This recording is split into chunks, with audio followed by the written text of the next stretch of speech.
Welcome everyone to episode 3 of Java with Janine. And today's topic is a market crash is on the way. So, yes, at some point a market crash is on the way. And the problem is, I don't know when that's going to happen. And neither does anyone else. A market boom is also on the way.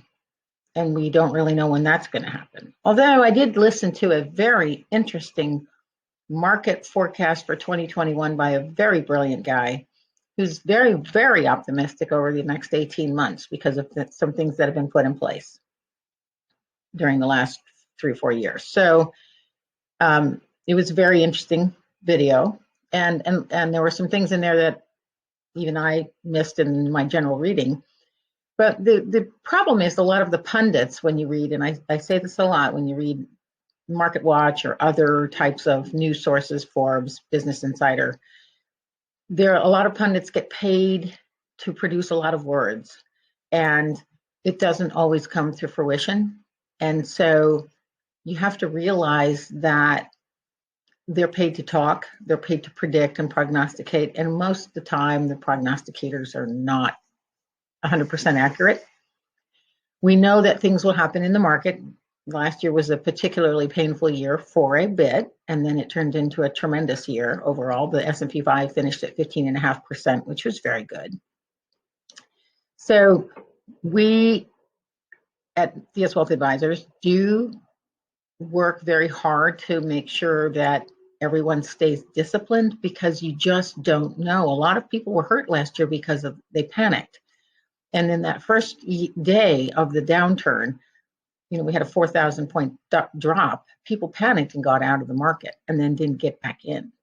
So we're very adamant about staying disciplined, staying with the strategy, you have to be in the market to get the returns of the market. Now, did every company do well? No. Chances are you weren't invested in restaurants, and unfortunately restaurants took a big hit last year. A lot of small businesses took very large hits, and some will not come back, but they are not publicly traded companies, and your investments are all in publicly traded companies.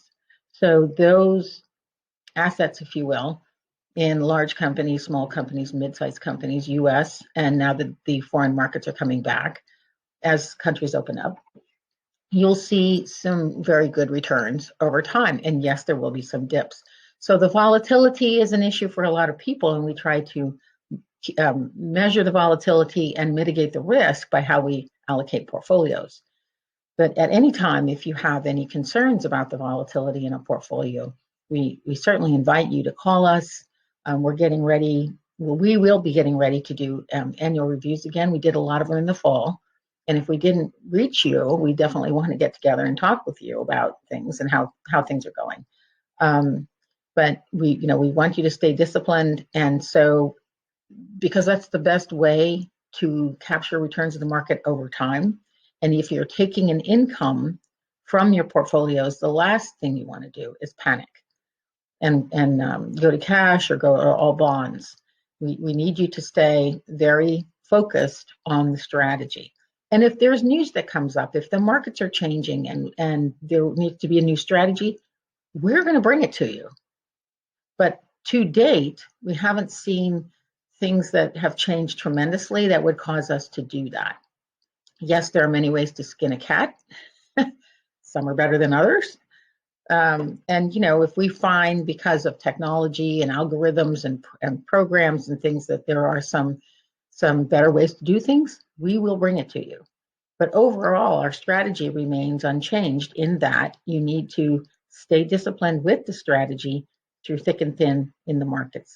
So again, if you have any questions, we certainly would hope you would call us before you do anything rash. And we always welcome your calls and emails. So have a great day and a great week.